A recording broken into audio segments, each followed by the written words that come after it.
Hello, everyone. Let me apologize for not being able to attend in person, but isn't technology grand? I could still be here. It's an honor to be asked to tell you about my Oneonta experience. When I think back, way back, I admit some of my time here is a bit vague. I graduated from SUCO. That is what it was called back in 1976. Yes, you heard me correctly, 47 years ago. The most wonderful part about Oneonta is what it gave to me. It gave me the finest college experience ever. It gave me the best friend ever, and it gave me the most rewarding career ever. All three of those have added up to a life I love and I'm so proud of. If I may back up quite a bit, here's my Oneonta story. My mom was quite ill while I was growing up, so I never imagined I could leave her and go away to college. My dad worked three jobs, so I never thought I could afford to go away to college. Here's what I did.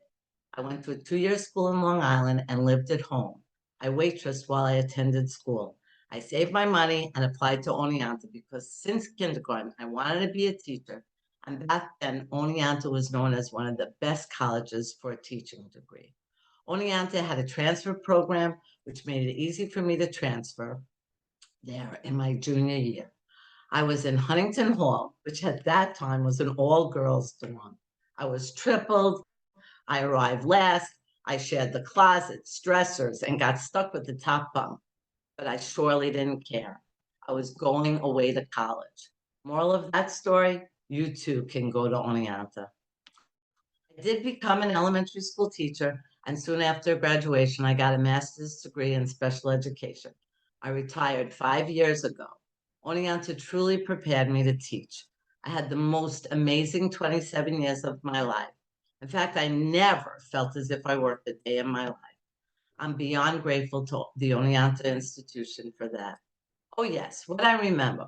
Well, first of all, there was upper and lower campus, a rathskeller in Hunt Union where we could sit around an indoor fire pit and drink on campus because back then the drinking age was 18. We sledded down the original cow path on trays we borrowed from the dining hall.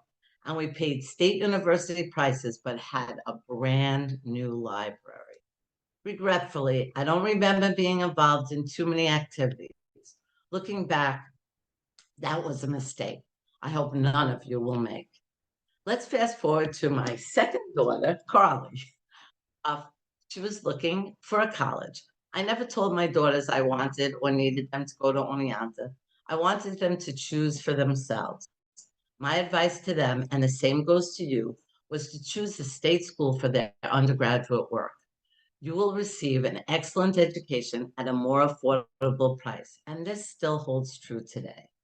We went to Oneonta to see our older daughter's softball team play there. Crawley came with us. Her old high school friend Dan took us on a pseudo tour. The rest, as they say, is history. Crawley was hooked. That night, she told us she was going to Oneonta. I believed she had the best 4 years of her life as a red dragon.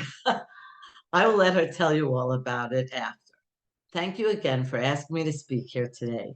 To the parents, I believe every child deserves the opportunity to go away to school, whether it be as a 2-year transfer student like me, or if you can manage it, all 4 years like my daughter Carly. It's honestly a life-changing experience filled with self-growth, knowledge, and independence. Good luck to all of you. Here's my legacy and yours, Carly Salzman. Hi, fellow Oneontans. My name's Carly Salzman, and I am a very proud Oneonta alumni from the class of 2017. During my time at Oneonta, I was very happy and fortunate to be president of my class, vice president of Hillel, and vice president of the Oneonta Future Alumni Network, as well as a member of various other clubs and organizations. I received my degree in adolescent education and mathematics, and then continued to further my education and received my master's degree closer to home in school counseling. And now I'm in my 5th year as a tenured guidance counselor at East Meadow High School in Long Island, New York. My legacy story is an unusual one, I would say, as it does not start with my mother telling me about her amazing time at college and that it was her only dream for me to follow in her footsteps and attend school at Oneonta as well. My mother was a transfer student, and other than her wonderful education that she received, she didn't feel much of an attachment to the school. So when applying to schools as a senior in high school, my mother wasn't swaying me one way or the other. In fact, I had no real direction at all as I applied to 13 schools with no first choice. When I came to visit Oneonta, I absolutely fell in love, and it was the greatest choice I could have ever made. Not only did I have an incredible college experience and make lifelong friends, but I also met my wonderful husband. I'm grateful to Oneonta for bringing me closer with my mom. Although she doesn't remember much from her time at Oneonta, she always gave it the credit it deserved in bringing her not only her best friend, but into the best career that she enjoyed for 27 years. My best advice for current students, and it's advice that I give my students in my job, would be to get involved. College is not just about going to class and getting good grades. In fact, in college, you spend more time out of the classroom than you do in. So make sure to fill up that time in a positive way. Join clubs and take advantage of opportunities offered to you. Go to the events on campus, utilize the tutoring services, make connections with your professors. It's important to make the most of your time at Oneonta because trust me, the 4 years fly by in the blink of an eye, and then you spend a lot of your adult life wishing you were back in college. I feel blessed to have had the experience that I did at Oneonta and hope that others can feel the same.